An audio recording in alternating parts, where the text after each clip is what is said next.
Everyone, welcome to all. स्वागत है आप सभी का मिड पॉइंट क्लासेस चैनल पर। मैं हूं नीतीश गर्ग और जो हमारी सीरीज़ हमने स्टार्ट की थी social and political life political science की 7th क्लास की एनसीईआरटी कंप्लीट समरी, उसका आज हम 5th चैप्टर कवर करने वाले हैं। इससे पहले हमने 4th चैप्टर कवर कर लिया है, उनकी वीडियो इंडिविजुअली हमारे चैनल पर अपलोड हो चुकी है। अगर आपने कोई भी वीडियो मिस की है या एक भी नहीं देखी है तो आप हमारे चैनल पर जाकर देख सकते हैं।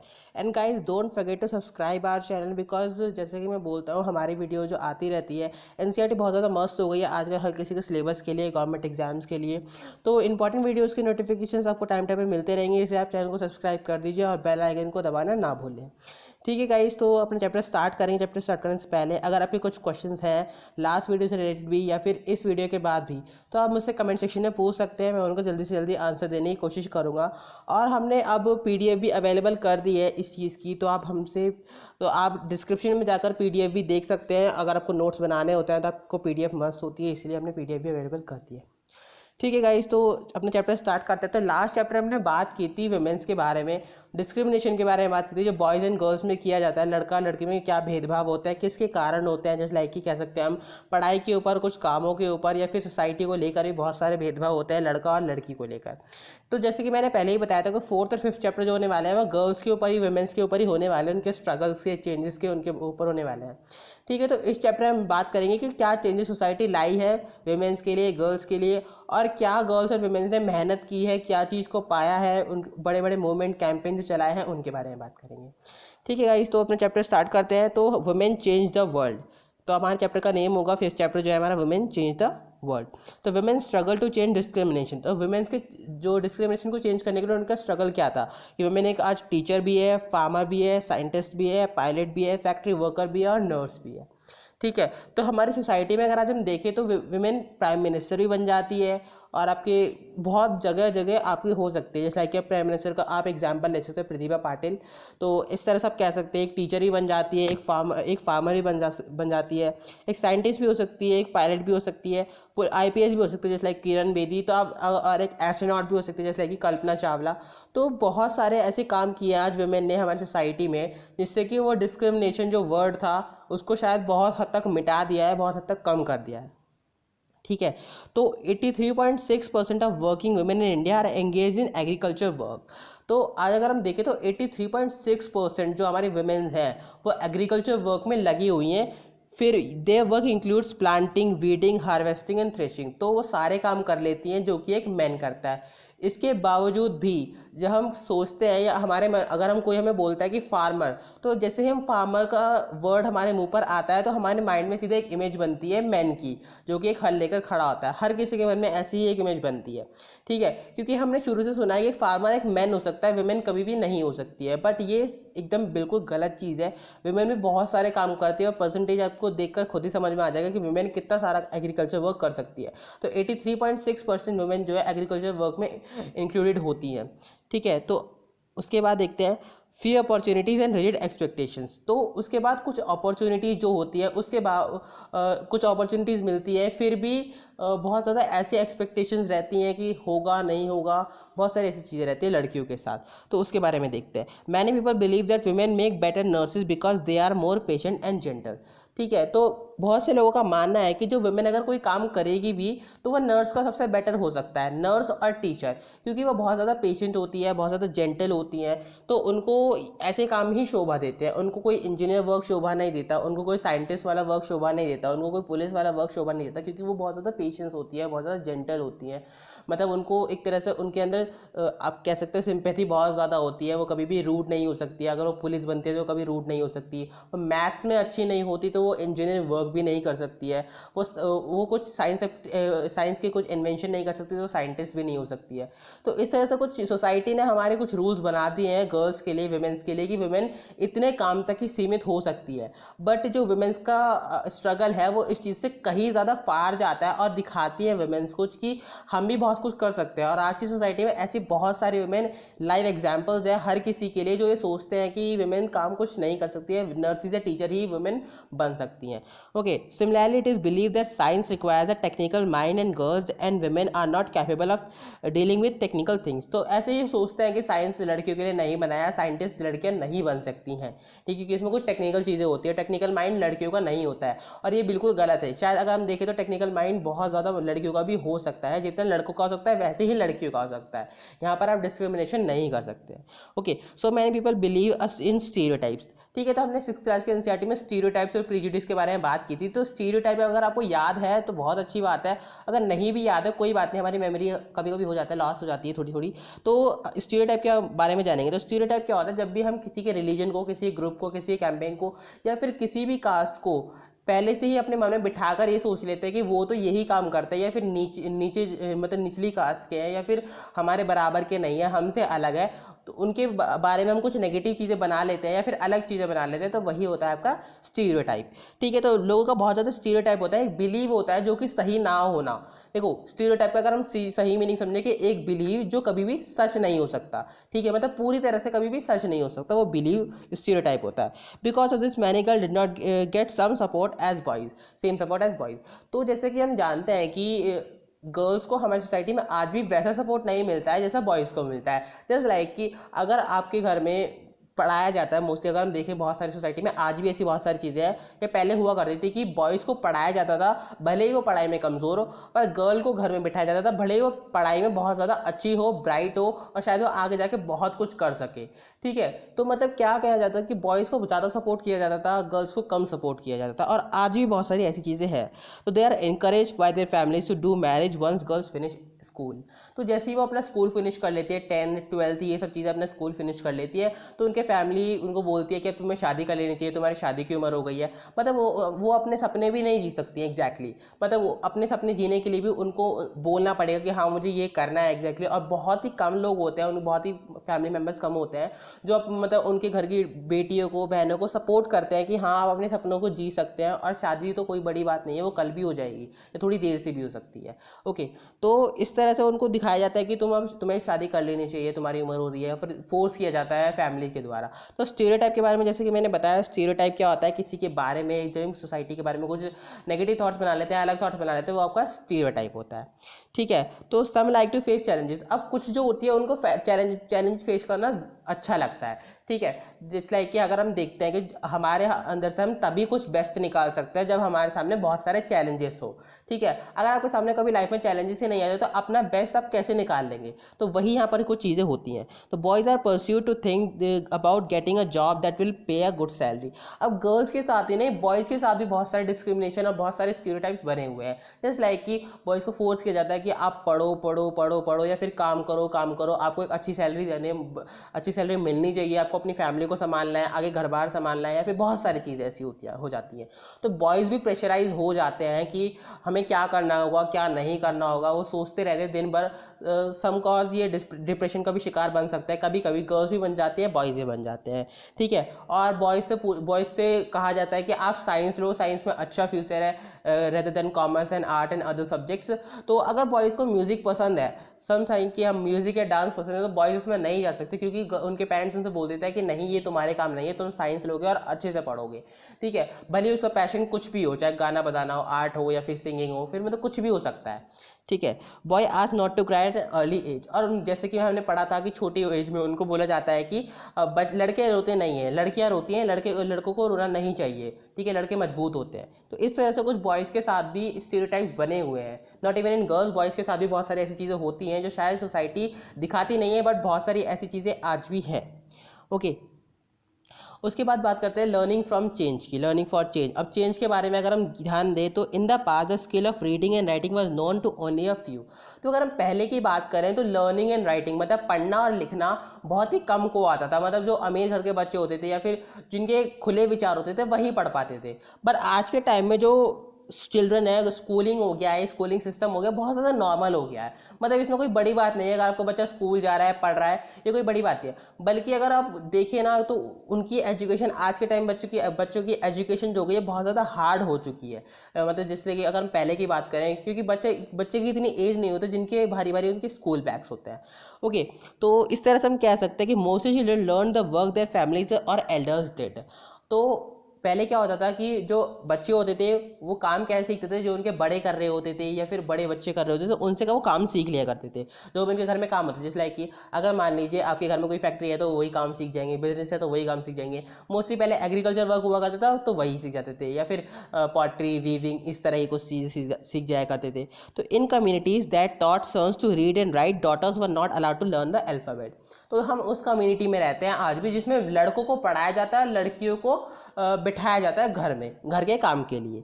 ठीक है, for girls even in families where skills like pottery, weaving and craft were taught. तो गर्ल्स के लिए क्या कहा था कि आप घर के कढ़ाई बुनाई ये सब चीज़ें सीखो, आप कल को किसी और के घर में जाओगे तो उसमें फ़ायदा होगा, ये सब चीज़ें बोलते हैं। पढ़ने के लिए नहीं बोलते, क्योंकि उनको लगता है कि पढ़ाई कल को काम नहीं आएगी, बच्ची को अगर काम आता होगा तो वो कल को काम आएगा। ठीक है, तो मतलब सोच सोच कर जो डिफरेंसेस हो जाते हैं ना, अपने मन में स्टीरियोटाइप बनाए हुए हैं कुछ लोगों ने, वो चीज़ हर चीज़ को अलग कर देती है। In the 19th century many ideas about education learning emerge. तो जैसे कि हम 19th सेंचुरी में आए तो बहुत सारे एजुकेशन और लर्निंग सिस्टम आए, बहुत सारे नए नए आइडियाज़ मिले। ठीक है, स्कूल्स बहुत ज़्यादा कॉमन बन गए उसके बाद, क्योंकि स्कूल जाना सबने शुरू कर दिया, गर्ल्स ने भी बॉयज़ ने भी। Man women and men made efforts to open schools for girls. तो बहुत सारे मेन ने भी वुमेन ने भी स्ट्रगल किया बहुत सारा, जिससे कि गर्ल्स के स्कूल खुल सके, सेपरेट स्कूल खुल सके for the safety issue. Okay, और या फिर को स्कूल खुल सके जैसे पर लड़का और लड़की साथ में पढ़ाई कर सके, पर उनके लिए स्कूल खुले। मेनली बात यह है उनके लिए स्कूल खुले और फ्री एजुकेशन प्रोवाइड हो, क्योंकि कभी कभी ऐसा होता है कि पेरेंट्स के पास पैसा नहीं होता है लड़की को पढ़ाने के लिए, तो वहाँ पर उनको अच्छे से और कम पैसे में एजुकेशन मिल पाए। ओके, तो ऐसे ही एक हम बात करते हैं एक स्टोरी के बारे में, रामाबाई, जिनको पंडिता के नाम से जाना जाता है, क्योंकि उन्होंने संस्कृत बहुत ज़्यादा सीखी थी। तो वो कभी स्कूल नहीं गई थी और उन्होंने घर बैठे ही संस्कृत लिखना और बोलना सीखा। Establish mission in खेतगांव near Pune इन 1898। तो उन्होंने एक मिशन स्टेब्लिश किया खेतगांव में 1898 में। ओके, तो वहाँ पर वो मिशन क्या था, जहाँ पर विडो और पुअर, मतलब कि जो विधवा और कुछ लेडीज़ रहती हैं या फिर गरीब वुमेन्स रहती हैं, उनको एनकरेज किया कि हाँ आप पढ़ सकते हैं, आप लिटरेट बन सकते हैं। उनको लर्निंग स्किल सिखाई, कारपेंट्री सिखाई, प्रिंटिंग सिखाई, प्रेस सिखाई, बहुत सारी ऐसी चीज़ें सिखाई और उनको इंडिपेंडेंट बनने में मदद की। ओके, ऐसी ही कुछ स्टोरी एक रक्षासुंदर देवी की है। तो रक्षासुंदर देवी जो बंगाल से रिलेटेड है, ठीक है, उन्होंने अपनी ऑटोबायोग्राफी लिखी थी। ये भी स्कूल नहीं गई थी, इन्होंने भी एक किताब पढ़ के सीखा उस चीज़ को, क्योंकि पहले के ज़माने में ऐसा होता था कि स्कूल नहीं जाने दिया जाता था लड़कियों को। तो उन्होंने ही घर में कोई एक किताब ले ली, कुछ पेजेस ले लिए उनके, वहाँ से पढ़ना सीखा उसके बाद, और खुद की ऑटोबायोग्राफी लिखी और इंडिया में पहली वुमेन बनी जिन्होंने अपनी खुद की ऑटोबायोग्राफी लिखी। ठीक है, उस ऑटोबायोग्राफी का नाम था अमर जीवन। ठीक है, मतलब बंगाली में इसको अमर जीवन मतलब हमारा जीवन, इस तरह से कुछ आपके हो सकता है। तो फर्स्ट ऑटोबायोग्राफी थी जो कि इंडियन वुमेन ने लिखी थी, हाउसवाइफ, और ये बहुत ज़्यादा रिच और लैंडलॉर्ड्स फैमिली से थी। ऐसे ही अगर एक स्टोरी देखें तो रोकिया शेखावत हुसैन की हो सकती है, जो कि मुस्लिम लेडी हैं। ठीक है, तो वो भी बहुत ज़्यादा रिच लेडी थी, बट जैसे कि हमने देखा था कि लड़कियों को पढ़ने नहीं दिया जाता, तो कितने भी रिच हो लड़कियों को एजुकेशन अलाउड नहीं थी। ठीक है, तो इसी तरह से उन्होंने भी, उनको उर्दू लिखनी आती थी, सिर्फ संस्कृत और इंग्लिश या बांग्ला कुछ नहीं लिखना आता था, तो उन्होंने वो चीज़ सीखी अपने बड़े बहन से, बड़े भाई से, और एक स्टोरी लिखी जी सुल्ताना ड्रीम लिखी, जो कि 1905 में पब्लिश हुई। ठीक है, और लिबर्टी और वर्कर इन्वेंशन के ऊपर बात थी। इन 1910 she started school for girls in Kolkata, और 1910 में इन्होंने कोलकाता में लड़कियों के लिए स्कूल भी खोला। तो जैसे कि ये तीनों स्टोरी से हमें पता चला कि गर्ल्स ने और वुमेन्स ने कितने ज़्यादा स्ट्रगल किए हैं अपने हक को पाने के लिए। ठीक है, चाहे वो एजुकेशन के ऊपर हो, कोई वर्क के ऊपर हो, सोसाइटी से आज भी बहुत सारे स्ट्रगल कर रही हैं सोसाइटी में अपनी जगह बनाने के लिए। ठीक है, उसके बाद बात करते हैं स्कूलिंग एंड एजुकेशन की, जो कि आज के टाइम में। तो today both boys and girls attend school in large numbers. तो आज के टाइम में बहुत ज़्यादा boys and girls school attend करते हैं, yet as we will see there are still remain differences between the education of boys and girls. तो आज भी हम देखते हैं कि बहुत ज़्यादा डिफरेंसेस हैं बॉयज़ एंड गर्ल्स के एजुकेशन में। कैसे कि गर्ल्स को बोला जाता है कि आप आर्ट लो, कॉमर्स लो, आपका यही एक जीवन है, आर्ट लोगे तो आपको कढ़ाई बुनाई हाउस होल्ड वर्क आएंगे ताकि आपको बाद में काम आएंगे। लड़कों को बोला जाता है कि आप साइंस लो, आप इंजीनियर बनोगे, साइंटिस्ट बनोगे, या फिर कोई बहुत बड़े प्रोफेसर बनोगे। तो इस तरह से कुछ आपको बोली जाती है, या फिर ठीक है, तो इस तरह से डिस्क्रिमिनेशन किए जाते हैं, डिफरेंसेस हो जाते हैं उनकी एजुकेशन में भी। तो इस तरह से देखते हैं SC and ST caste, scheduled caste and scheduled tribes. जो कि हम निचली कास्ट या लोअर कास्ट को एज अ पॉइंट आउट करते हैं, leave school at a rate that higher than the category all girls. तो जनरल कास्ट या ओबीसी कास्ट से एससी एसटी कास्ट जल्दी स्कूल लीव कर देती है। जनरल कास्ट या ओबीसी कास्ट का स्कूल लीव करने का रेशियो जो है वो 4 ईयर्स है, एससी एसटी कास्ट का 3 ईयर है। मतलब कि वो स्कूल बहुत जल्दी लीव कर देते हैं, उनको पढ़ाया सही से नहीं जाता है। This means that girls who are from Dalit and Adivasi background as less likely to remain in school, और बहुत ज़्यादा कम परसेंटेज होते हैं कि वो स्कूल में अच्छे से स्टडी कर लें। आज के टाइम में बहुत ऐसी जगह है जहाँ पर लड़कियों को या एससी एसटी कास्ट वाली लड़कियों को पढ़ने नहीं दिया जाता है, ठीक है। उनके साथ डिफरेंसेस किए जाते हैं, उनके साथ स्टीरियोटाइप्स बिठा रखे हैं कुछ लोगों ने कि हम एससी एसटी कास्ट या दलित के साथ नहीं पढ़ेंगे, या टीचर बोल देता है कि हम दलित को नहीं पढ़ाएंगे, ठीक है। तो आज भी हमारी सोसाइटी में ऐसी बहुत सारी चीज़ें हैं जो कि हमारे कॉन्स्टिट्यूशन को भी बिलोंग नहीं करती हैं। The 2001 census also found the Muslim girls are less likely than Dalit and Adivasi girl.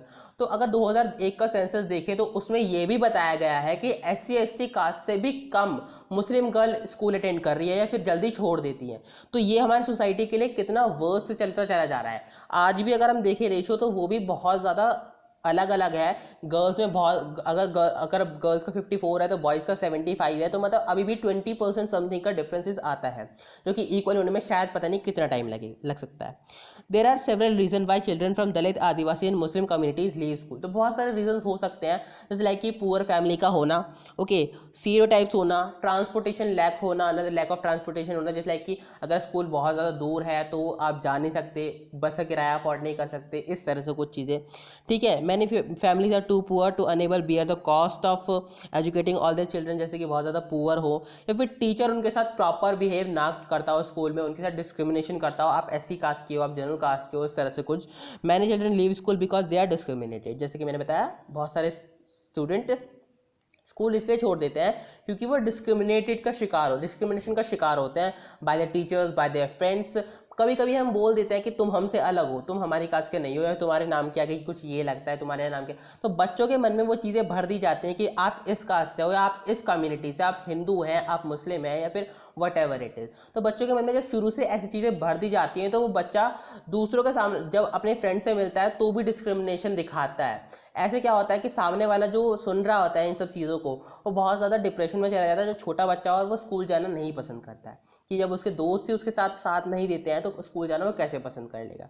Okay, इस तरह की कुछ चीज़ें हमें देखने को आज भी मिलती हैं। अब वुमेंस मूवमेंट की बात करते हैं, तो वुमेंस के स्ट्रगल्स, उनके कैंपेन्स, उनके बारे में बात करते हैं। तो वुमेंस मूवमेंट क्या है? जब वुमेंस अपने लिए लड़ी, अपने हक के लिए लड़ी, तो उसको वुमेंस मूवमेंट नाम दे दिया गया। तो women and girls now have the right to study and go to school.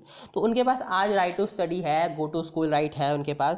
तो बहुत ज़्यादा अलग पर्सपेक्टिव्स भी हो सकते हैं, जैसे like legal reform, violence, health, where the situation of women and girls has improved. तो बहुत सारी चीज़ें हुई हैं जो इम्प्रूव हो गई हैं, जैसे लाइक कि लीगल रिफॉर्म्स उनके लिए, ठीक है, उनकी हेल्थ, उनके वायलेंस, उन बहुत सारी चीज़ें आज इम्प्रूव कर दी गई हैं या फिर इम्प्रूव हो गई हैं, तो वुमेन ने उसके लिए स्ट्रगल किया। Women individually and collectively has struggle to bring about these changes. तो ये चेंजेस एकदम से नहीं आए हैं, वुमेन ने बहुत ज़्यादा हार्ड वर्क से और सब साथ मिलकर ये काम किया है। The diversity, passion and efforts of those involve make it a very vibrant movement. Diversity, passion, उनका एफर्ट, बहुत ज़्यादा ये सब चीज़ें मिलाकर एक बहुत बड़ा मोमेंट क्रिएट किया है, ठीक है। Different strategies have been used to spread awareness, fight discrimination and seek justice. तो बहुत सारी चीज़ें ऐसी हुई हैं जिससे कि उन्होंने काम किया, जैसे लाइक कि नुक्कड़ पर बहुत सारी स्टोरी दिखाकर, स्टोरी चलाकर, ठीक है, ड्रामा वगैरह, प्ले से, अपनी आवाज़ से, अपने हौसलों से, बहुत सारे एफर्ट से इस चीज़ को पाया है एक तरह से, ठीक है। मतलब बहुत एक ये छोटा स्ट्रगल नहीं था, बहुत बड़ा स्ट्रगल है, आज भी बहुत बड़ा स्ट्रगल चलता है इनके लिए। Campaign to fight discrimination and violence against women are an important part of the women's movement. देखिए, जब हम डिस्क्रिमिनेशन की बात करते हैं तो हम सिर्फ SC ST या कास्ट के बारे में बात करते हैं या फिर रिलीजन के बारे में बात करते हैं, बट अगर हम एक राइट पॉइंट ऑफ व्यू देखें तो इन सबसे अलग एक अलग सिस्टम जो हो जाता है वो वुमेन्स का भी हो जाता है। अगर हम चाहे वो SC कास्ट से हो, जनरल कास्ट से हो, किसी भी कम्युनिटी, किसी भी रिलीजन से हो, पर वुमेन को एक अलग सोसाइटी में रखा जाता है, उनके साथ एक अलग तरह का डिस्क्रिमिनेशन किया जाता है, तो उनको उससे भी लड़ना होता है, मतलब उनको 2 टाइप के डिस्क्रिमिनेशन से लड़ना होता है, ठीक है। Campaign have also led to new laws being pass. तो उनके साथ कुछ न्यू लॉज भी हो, जस्ट लाइक कि a law was pass in 2006 women who face physical and mental violence with their homes. तो उनको फिजिकल एंड मेंटल वायलेंस जब मिलते थे उनके ससुराल से, मतलब इन लॉज की फैमिली से या फिर अपने ही फैमिली से कि आपको पढ़ने नहीं दे जाएगा, आपको घर में बैठेगा, तो आप इनके लिए भी एक लॉ बन गया also called domestic violence and some same legal protections.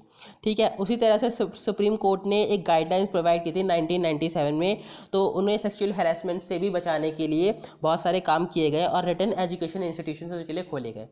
Okay, उसके बाद women's group spoke for dowry death in 1980। तो आज भी अगर हम हमारी संस्था या सोसाइटी में देखें तो बहुत ज़्यादा दहेज प्रथा बहुत ज़्यादा चलती है। तो इसको ख़त्म करने के लिए भी सरकार ने रूल निकाला और सत्यानी जो कि एक एक्टिव मेंबर थी उस चीज़ की, उन्होंने इस चीज़ को लीड किया एक तरह से, showing solidarity with other women holding candles and Wagah border. तो सॉलिडेरिटी दिखाती है, अपने स्ट्रगल को दिखाती है। हर साल वाघा बॉर्डर पे कैंडल मार्च होता है। 8 मार्च को इंटरनेशनल वुमेन्स डे मनाया जाता है। ठीक है गाइस, तो इस वीडियो में बस इतना ही। बाकी अगर आपको ये वीडियो पसंद आई तो आप लाइक शेयर एंड कमेंट कर सकते हैं and also subscribe the channel because आपको इंपॉर्टेंट वीडियोस की नोटिफिकेशंस टाइम टाइम पर मिलते रहेंगे। एंड आप हमें इंस्टाग्राम पे भी फॉलो कर सकते हैं @midpointclasses। एंड जैसे कि मैंने बताया था, हमने भी पीडीएफ भी अवेलेबल कर दी है। अगर आपको पीडीएफ चाहिए तो आप डिस्क्रिप्शन में जा सकते हैं, वहाँ पर लिंक है, क्लिक करके आपको पीडीएफ भी मिल जाएगी। नोट्स क्रिएट कीजिए, अपने एग्जाम्स में बेटर बनाइए और हमें भी आपकी खुशी होगी कि अगर आप एग्जाम में अच्छा स्कोर करते हैं। ठीक है गाइस, तो आप सपोर्ट करते रहिए। Thank you so much, keep learning, keep supporting.